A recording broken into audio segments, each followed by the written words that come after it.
अस्सलाम वालेकुम। Welcome to my YouTube channel Khatoon Khana. आज एक सरसरी सी बस वीडियो बनाई है क्योंकि रमज़ान में जब एंड होने लगते हैं रोज़े तो समझ नहीं आता कि क्या बनाएं क्या ना बनाएं। तो बाज़ दफ़ा बस ऐसा ही होता है कि खाली इफ्तारी बनती है, बाज़ दफ़ा ऐसा होता है कि सिर्फ खाना बनता है। तो आज सिर्फ खाली इफ्तारी बन रही थी तो मैंने कहा चलें उसी की वीडियो बना के आपसे कुछ बातें शेयर की जाएँ। तो यहाँ पे जो रेगुलर नॉर्मल शरबत होता है रूह अफ़ज़ा का वो बन रहा है। बस इस तरह वीडियो बनाते बनाते मुझे एकदम बात याद आ जाती है कि जब हम खा पी रहे होते हैं तो हमें फ़लस्तीन के बच्चों का, फ़लस्तीन के लोगों का, मुझे तो बहुत काम करते करते ख़ास तौर पे जब मैं किचन का काम कर रही होती हूँ मेरे दिमाग में हर वक्त उन्हीं की शक्लें आ रही होती हैं। वो जो वीडियो सोशल मीडिया पर वायरल हो जाती हैं और जो उनकी वीडियोस आ रही हैं कि किस तरह से हमले हो रहे हैं, तो बस दिलों का हाल अल्लाह जानता है। बस ये रमज़ान का महीना है बाबरकत, तो आप लोगों से जितना भी हो सके अपने रिश्तेदारों को पहले देकर, उसके बाद अगर आप अच्छी हैसियत रखते हैं तो फिर आप फ़लस्तीन के लोगों के लिए ज़रूर उसमें इमदाद में हिस्सा डालें। बहुत सी ऐसी तंजीमें हैं जो मुस्तनद हैं और वाकई में इमदाद पहुंचा रही हैं, तो उनको दिल खोल कर अतियात दें। चाहे जैसे भी आप जितनी भी हैसियत रखते हैं, अगर आप अपने रिश्तेदारों को पूरा करने के बाद जब आपकी गुंजाइश बचती है तो आप लाजमी गज़ा के लोगों के लिए, फ़लस्तीन के लोगों के लिए ज़रूर मदद करें। क्योंकि जब हम काम कर रहे होते हैं तो आसपास मेरे तो बच्चे घूम रहे होते हैं, तो मुझे यही होता है कि किस तरह से वो बच्चे बग़ैर माँ बाप के किस तरह से ज़िंदगी गुजार रहे होंगे, ठंड में, बारिश में, यहाँ तक के पीने का साफ़ पानी भी नहीं है। तो बुखारी में एक हदीस है कि तुम आहिस्ता बात करो या पुकार कर, दोनों सुनता है। वो तो दिलों तक का ख्याल जानता है। क्या वो इन चीज़ों को नहीं जानता जो इसने पैदा की? चुपके चुपके बातें करते हैं। तो अल्लाह तो सबका हाल जानता है ना, दिलों का भी हाल जानता है। तो हमें तो बस अपने दिल में, हम अगर कुछ नहीं भी कर सकते तो अपने दिल में कम से कम इतना ज़रूर रखें कि उनका ख्याल, उनका दर्द ज़रूर रखें, और अपने बच्चों को भी इस चीज़ के बारे में आगाही दें कि आने वाला वक्त उनके लिए भी कितना मुश्किल और आजमाइश का वक्त होगा। अल्लाह ताला सबको इन फितनों से बचा के रखे। बस ये छोटी सी बात थी। तो ऐसे ही बस वीडियो बना रही थी तो मैंने कहा चलें कुछ थोड़ी सी हदीस के बारे में भी आपसे थोड़ा सा डिस्कस कर लें। खाने तो बनते ही रहते हैं और हर कोई तकरीबन बना ही लेता है यूट्यूब से देख देख कर। तो आजकल तो बहुत ही आसानियां हैं, जहाँ टेक्नोलॉजी इतनी आगे है वहाँ पे आसानियां भी बहुत हो गई हैं। चलें जी, बस मैं यहाँ पे बना रही हूँ बूंदियाँ, मीठी बूंदियाँ, जिसके लिए मैंने घर में ही दही जमाया था। 1 पाव के करीब दही है, उसमें मैंने शक्कर डाली है आधा कप, और इसको हमने कर लिया है अच्छी तरह से बीट। बीट करने के बाद हमने इसमें डाला 1 चमचा कॉर्नफ्लोर, और फिर उसमें हमने डाली हैं बूंदियाँ जो मैंने टैप वाटर में सोक करके रखी हुई थी। आधे से पौन घंटा इनको लगता है सोक होने में, तो ये फूल जाती हैं। जो नॉर्मल नलके का पानी होता है टैप वाटर, उसी में मैंने इसको डिप किया था। अच्छा, ये इसको हम ऐसे ही हल्के हल्के हाथ से निचोड़ के दही में डाल देंगे और ये हमारी बूंदियाँ रेडी हो जाएंगी। पहले मैं इसको गर्म पानी में डालती थी, फिर मैंने एक दफ़ा टीवी में देखा कि कुकिंग शो में दिखा रहे थे कि नॉर्मल टैप वाटर में उसने डाली।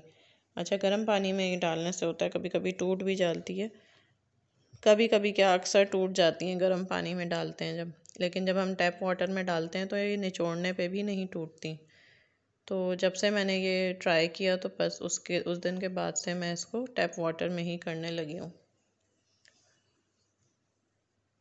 बस ये सब छोटी छोटी चीज़ें हैं जो इफ्तारी की रौनक बढ़ाती हैं।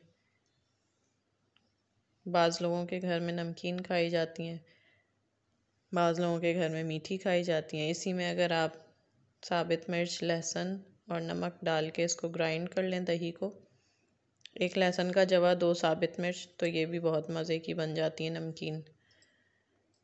साथ ही जो मैंने शामी कबाब की रेसिपी ट्राई की थी, आपको दिखाई थी जो, उसमें जो है मैंने कबाब बना के रखे थे, उसी के मैंने ये बर्गर बनाए हैं। तो बच्चे आ गए थे काम करने के लिए, बस बच्चों के साथ ही सारा काम होता है। बीच में आ जाते हैं वो, कभी किसी को कुछ लगाना होता है, कभी किसी को कुछ लगाना होता है। तो बस इस पे सिंपल सी केचप और मेयोनीज़ लगाई थी, और शामी कबाब की रेसिपी जो आपसे शेयर की थी उसी से शामी कबाब बने हुए थे, वो मैंने बस फ्राई करके इस पे रख दिए थे।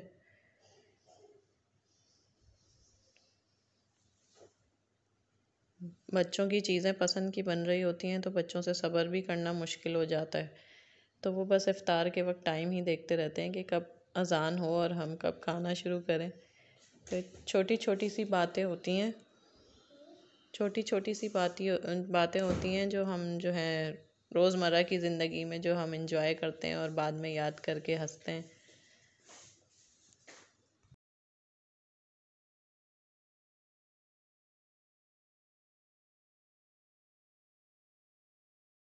बर्गर हो गए थे तो अब बस मैंने कहा चलो थोड़े से आलू के पकौड़े भी बना लें। तो बेसन लिया है 3 टेबल स्पून भर के, उसमें थोड़ी सा लाल मिर्च डाली है, नमक डाला है और चाट मसाला डाला है।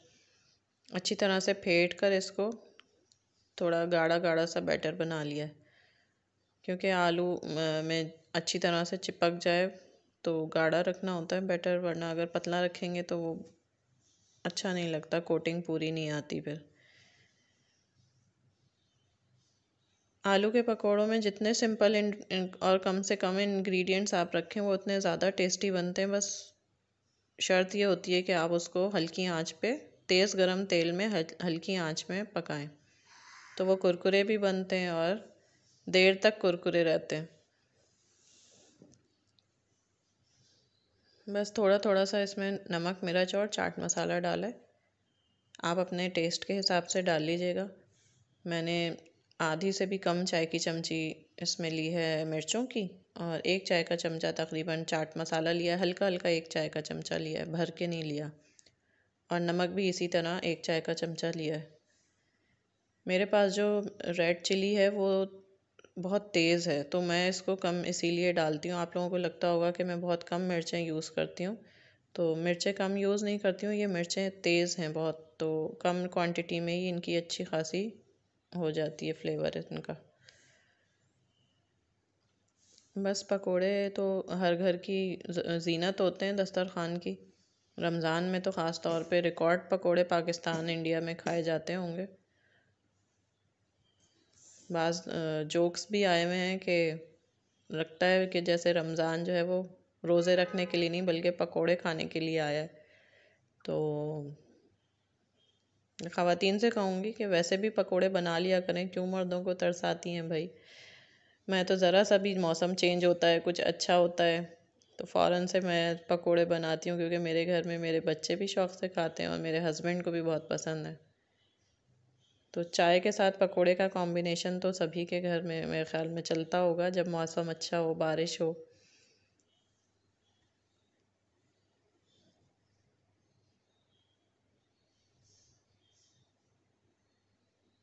रोज़े तो एक जोक और भी था, रोज़े तो अल्लाह ने फ़र्ज़ किए हैं और पकोड़े हमने अपने ऊपर फ़र्ज़ कर लिए। तो ये बात भी कहीं तक सही है किसी हद तक, कि हमने इतना हर चीज़ को अपने ऊपर हावी कर लिया है, ख़ास तौर पे खाने पीने को।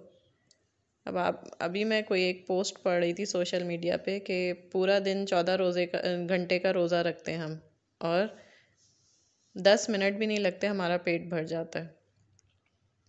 तो हमें इस चीज़ को थोड़ा सा ऑब्ज़र्व करना चाहिए ना, कि ये दुनिया की जो लज्जतें हैं, ये जो खाने हैं, ये सिर्फ वक्त गुजारी के लिए हैं। सिर्फ इंसान की ज़रूरत इतनी होनी चाहिए कि बस ज़िंदा रहने के लिए इंसान खाए।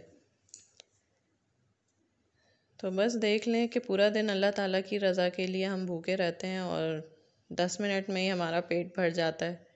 तो ये सब दुनिया की चीज़ें आर्जी हैं, और जो आखिरत की ज़िंदगी है हमें उसके लिए कितनी तैयारी करनी है, या हम कितनी तैयारी करते हैं।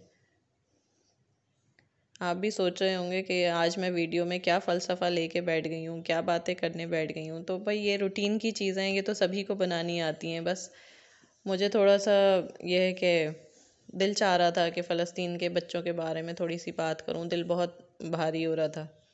तो मैंने कहा चलें इस वीडियो के ज़रिए मैं आप लोगों से अपने दिल की बात करूं और सबको ये कहूं कि अपने रिश्तेदारों को जो पहली तरजीह है वो अपने रिश्तेदार हैं, आपके आसपास हैं, उनको देने के बाद भी अगर आप साहिब हैसियत हैं और माशाल्लाह आपकी गुंजाइश बचती है तो फ़लस्तीन के लोगों के लिए ज़रूर कंट्रीब्यूट करें। जो तंजीमें मुस्तनद हैं उनके ज़रिए ज़रूर अपनी इमदाद पहुँचाएँ। बस अल्लाह ताला हमसे ये नेमतें कभी ना छीने बल्कि हमारे साथ हमेशा फ़ज़ल का मामला रखे और हमेशा हम लोगों का देने वाला हाथ रखे। तो बस आप लोग भी दुआ करिएगा, मैं भी दुआ करती हूँ और उम्मीद करती हूँ कि आप लोगों को मेरी ये बातें अच्छी लगी होंगी और कोशिश करेंगे आप लोग भी कि फ़लस्तीन के लोगों के लिए कंट्रीब्यूट करें और उनको अपने जहनों में रखें और चीज़ों का बॉयकॉट करें। जो लोग चीज़ों का बॉयकॉट नहीं कर रहे तो उनसे भी कहूँगी कि वो ज़रूर बॉयकॉट करें, इसलिए कि आपकी थोड़ी सी काविश आपकी आखिरत में आपके लिए बहुत बड़ी चीज़ आपके सामने बन कर आएगी। तो जो आपको लगता है दुनिया में कि ये छोटी नेकियां या ये कोई इतनी बड़ी बात नहीं है, लेकिन वो आखिरत में आपको छोटी छोटी चीज़ों की भी ज़रूरत पड़ेगी। तो देखिए ये हो गए हमारे पकोड़े तैयार।